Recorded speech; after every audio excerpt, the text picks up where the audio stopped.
Hi, it's John Macfarlane from Boating New Zealand. We're here on this beautiful sparkling Wairemata early afternoon testing the Absolute 47 Flybridge.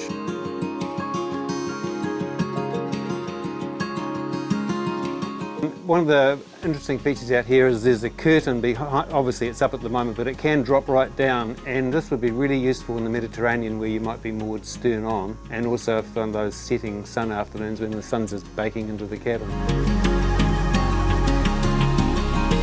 The boarding platform is on a hydraulic lift and actually goes down around knee height underwater, so that not only can you use that to jump off for scuba diving, but you can actually drive your boat on here with some chocks like your tender and have not have to manhandle it on at all. So once on board the Absolute, the overwhelming impression is of light and space. Galley's just inside the main cabin, adjacent to both the interior dining and the cockpit. The cooking is, that's both the oven and the hot plate, is all electric.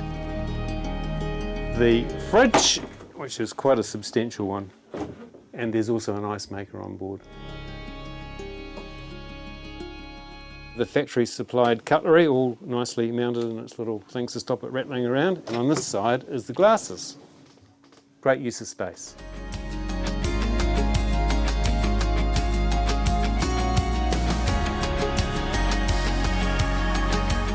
The table can drop down to form a coffee table, and it can also drop down and form quite a generous berth. The other interesting thing is the windows here, which this one can raise up and provide quite a nice cross breeze to the cabin. It's just a really nice space to spend some time.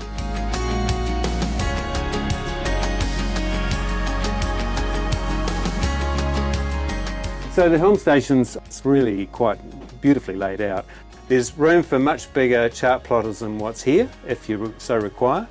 Steering wheel here can move up from almost horizontal right down to pretty close to vertical.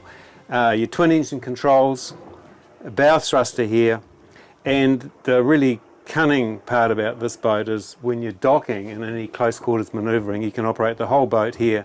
So if I want to go straight sideways, I just push it hard over there, and the whole boat will go sideways, but then turning it will actually keep the boat in the same spot and turn the heading to how you're turning the boat. And that's all touch sensitive, so just a small turn, small movement, bigger turn, bigger movement. You can also punch another button here, and that will actually keep the boat in exactly the same position without any input from the humans at all. So it's a GPS monitor position, and will just hold that spot. Immediately at the top of the head of the stairs going down is the switchboard, and that's a pretty comprehensive looking unit. It's all in Italian and English, and you definitely need some time with the dealer to find your way around what all that means, but it certainly looks impressive. This vessel is powered by a pair of D6 6-cylinder 5.5 litre turbocharged common rail diesels, and they develop 480 horsepower each. These are direct coupled to Volvo's next generation IPS 10 units. As for performance, the 3,600 revs on the engine gave a top speed of 26 knots. The most efficient planing speeds for this hull seem to be 16 to around 22 knots.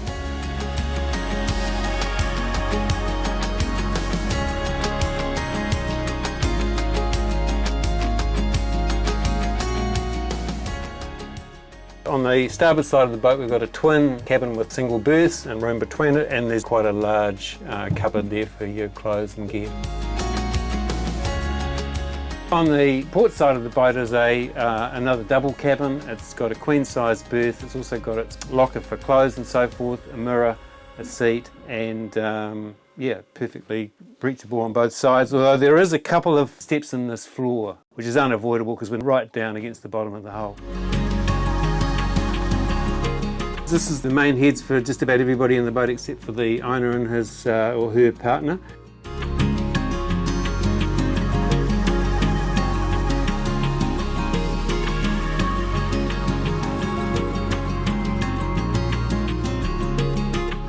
So the main cabin, quite an interesting arrangement because the bunk's at an angle so that lying in bed you're looking out one bow window, there's another window behind you at your head.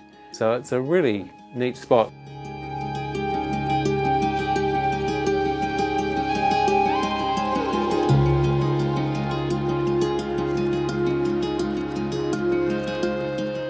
provides a walk-in ensuite with the heads, and then you walk through that again to a glass door and quite a substantial and generous shower.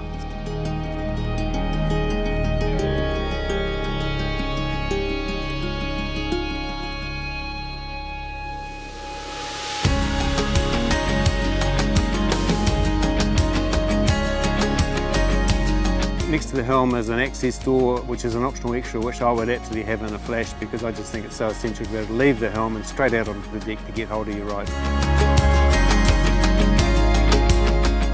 Out here on the front sunbed, which is been set up as a table at the moment, but this table does drop, and there's an insert which goes in front of me there and turns the whole thing into a gigantic sunbed. You'd have room for 4 or 5 people quite comfortably to sunbathe if you so desired. And a lovely little breezy spot. It's lovely out here at the moment.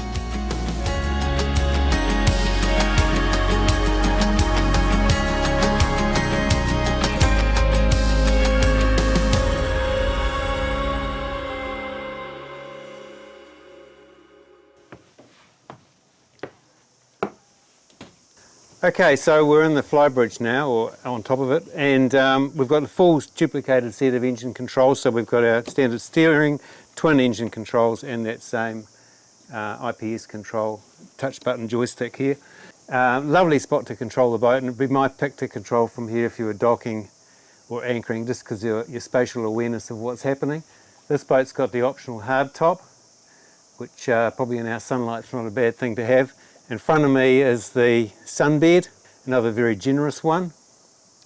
And then on the port side, halfway along, is a barbecue, fridge and ice maker and basin, and then dining area aft. I could see people spending a lot of time up here.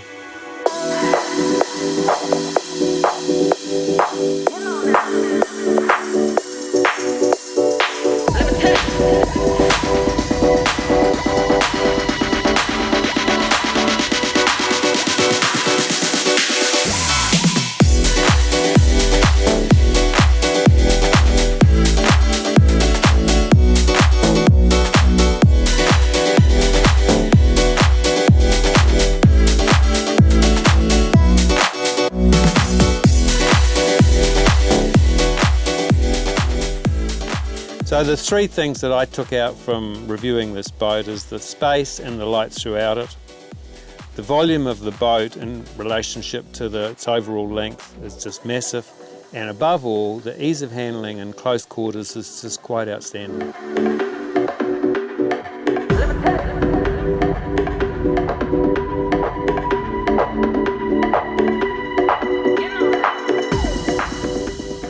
John Ecclestone from Boating New Zealand. Thanks for watching. If you'd like to see more of these videos, please subscribe to our channel.